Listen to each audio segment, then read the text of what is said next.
বুকটা কেঁপে উঠবে ঘটনাটা শুনলে। হজরত ফাতেমা রাদিয়াল্লাহু-এর ইন্তেকালের সম্পূর্ণ ঘটনা। হজরত আলী রাদিয়াল্লাহু ফজরের নামাজ আদায় করার জন্য মসজিদে গেছেন। এদিকে হজরত ফাতেমা রাদিয়াল্লাহু গায়ে অত্যন্ত জ্বর অবস্থায় ঘরের সমস্ত কাজ শেষ করেছেন। আলী রাদিয়াল্লাহু মসজিদ থেকে এসে দেখেন ফাতেমা রাদিয়াল্লাহু কাঁদছেন। আলী রাদিয়াল্লাহু প্রশ্ন করলেন, ও ফাতেমা, তুমি কাঁদো কেন? ফাতেমা রাদিয়াল্লাহু কোনো উত্তর দিলেন না। ফাতেমা রাদিয়াল্লাহু আরো জোরে জোরে কাঁদতে লাগলেন। আলী রাদিয়াল্লাহু কয়েকবার প্রশ্ন করার পর ফাতেমা রাদিয়াল্লাহু কাঁদতে কাঁদতে বললেন, ও আলী, আমি স্বপ্নের মধ্যে দেখেছি আমার আব্বাজান হযরত মুহাম্মদ সাল্লাল্লাহু আলাইহি ওয়াসাল্লাম আমার ঘরের মধ্যে ঢুকে কি যেন তালাশ করতেছেন। ঘর থেকে বাইর হয়ে যাওয়ার সময় আমি পিছন দিক থেকে ডাক দেই, ও আমার আব্বাজান, আপনি কি তালাশ করছেন? আব্বাজান মুহাম্মদ সাল্লাল্লাহু আলাইহি ওয়াসাল্লাম বলতেছেন, ও আমার ফাতেমা, আমি তোমাকেই তালাশ করতেছি, তোমাকে নিয়ে যাওয়ার জন্য। আরো বললেন, ও আমার ফাতেমা, আজকে তুমি রোজা রাখবা, সেহরি করবা আলীর দস্তরখানায়, আর ইফতার করবা আমি আব্বাজানের দস্তরখানায়। আলী রাদিয়াল্লাহু এই স্বপ্ন শোনার পর দুজনের আর বুঝতে বাকি রইল না যে ফাতেমা রাদিয়াল্লাহু আজকে ইন্তেকাল করবেন। দুজন আরো জোরে জোরে কাঁদতে লাগলেন। এই সময়ের মধ্যে হজরত হাসান হোসাইন রাদিয়াল্লাহু এসে জিজ্ঞেস করতেছেন, ও আব্বাজান, ও আম্মাজান, আপনারা দুজনে কাঁদছেন কেন?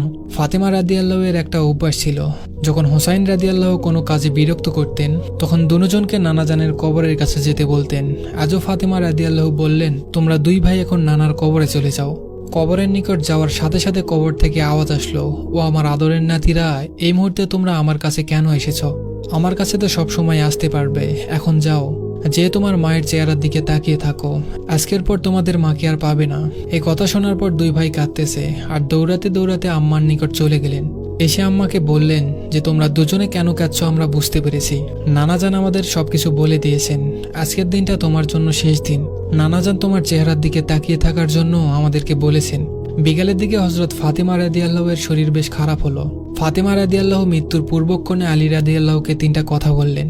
এক নম্বর কথাটি ছিল, ও আলী, যেদিন থেকে আমি আপনার ঘরে এসেছি ওই দিন থেকে নিয়ে আজ পর্যন্ত আপনাকে আমি অনেক কষ্ট দিয়েছি। আলী, আপনি যদি আমাকে ক্ষমা না করেন তাহলে কিয়ামতের ময়দানে আমি সন্তানের কারণে আমার আব্বাজান অনেক লজ্জিত হবেন। বলেন আপনি আমাকে ক্ষমা করলেন কিনা? আলী রাদিয়াল্লাহু বললেন, ফাতেমা, তুমি এসব কি বলতেছো? আমি আলী তো তোমার যোগ্য ছিলাম না। তোমার আব্বাজান দয়া করে মেহেরবানি করে তোমাকে আমার করে দিয়েছেন, আমার কাছে বিয়ে দিয়েছেন। বিয়ের দিন থেকে নিয়ে আজ পর্যন্ত আমি আলী তোমাকে কোনোদিন ঠিকমতো দুই বেলা খানা খাওয়াতে পারিনি। ও ফাতেমা, তুমি বলো আমাকে ক্ষমা করেছো কিনা? তুমি যদি আমাকে ক্ষমা না করো তাহলে আমাকে কিয়ামতের দিন কঠিন শাস্তি ভোগ করতে হবে। ফাতেমা রাদিয়াল্লাহুর দ্বিতীয় কথা ছিল, ও আলী, আপনার সাথে আমার দ্বিতীয় কথা হলো, আমি মারা যাওয়ার পরে আপনি বিয়ে করে নেবেন দুনিয়ার যে কোনো মহিলাকে আপনার পছন্দ মতো। আপনাকে আমি অনুমতি দিলাম, আর আমার বাচ্চা দুটোকে সপ্তাহে একদিন আপনার কোলের মধ্যে করে নিয়ে ঘুমাবেন। ফাতেমা রাদিয়াল্লাহুর তৃতীয় কথা ছিল, ও আলী, আপনার সাথে আমার তৃতীয় কথা হলো, হাসান হোসাইন যখন বালেগ হবে তখন দুনো ভাইকে আল্লাহর রাস্তায় সোপর্দ করে দিবেন এবং আমাকে রাতের বেলায় দাফন করবেন।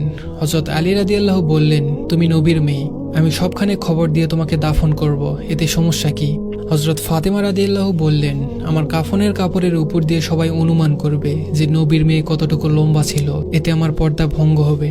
হযরত ফাতেমা রাদিয়াল্লাহু এর ইন্তেকালের পর তার লাশের খাটিয়া বহন করার জন্য মানুষ ছিল মাত্র 3 জন, হযরত আলী রাদিয়াল্লাহু তাআলা এবং শিশু হাসান ও হোসাইন রাদিয়াল্লাহু। হযরত আলী রাদিয়াল্লাহু ভেবেছিলেন যে খাটিয়া বহন করার জন্য মানুষ আরও একজন প্রয়োজন, তবেই 4 কোণায় 4 জন কাঁধে নিতে পারবেন। এমন সময় হযরত আবু যর গিফারি রাদিয়াল্লাহু এলেন এবং খাটিয়ার এক কোণা বহন করলেন। হযরত আলী রাদিয়াল্লাহু তখন প্রশ্ন করলেন, ও আবু যর, আমি তো কাউকে বলিনি, আপনি জানলেন কিভাবে? হযরত আবু যর গিফারি রাদিয়াল্লাহু বললেন, আমি আল্লাহর রাসূলকে স্বপ্ন দেখেছি। তিনি বললেন, হে আবু যর, আমার ফাতেমার লাশ বহন করার জন্য লোকের অভাব, তুমি তাড়াতাড়ি চলে যাও। ও আলী, আমাকে তো হুজুরে আকরাম সাল্লাল্লাহু আলাইহি ওয়াসাল্লাম আসতে বলেছেন। হযরত ফাতেমা রাদিয়াল্লাহুকে যখন কবরে নামাচ্ছেন তখন হযরত আবু যর গিফারি রাদিয়াল্লাহু কবরের কাছে গিয়ে কবরকে উদ্দেশ্য করে বললেন, হে কবর, তুমি কি জানো আজ তোমার মধ্যে কাকে রাখছি? এটা জান্নাতের সকল মহিলাদের সর্দার। কবর থেকে কোনো আওয়াজ নেই। তিনি আবার বললেন, এটা হযরত হাসান হোসেনের আম্মা। এবারও কবর থেকে কোনো আওয়াজ নেই। তিনি আবার বললেন, এটা হযরত আলী রাদিয়াল্লাহু এর স্ত্রী।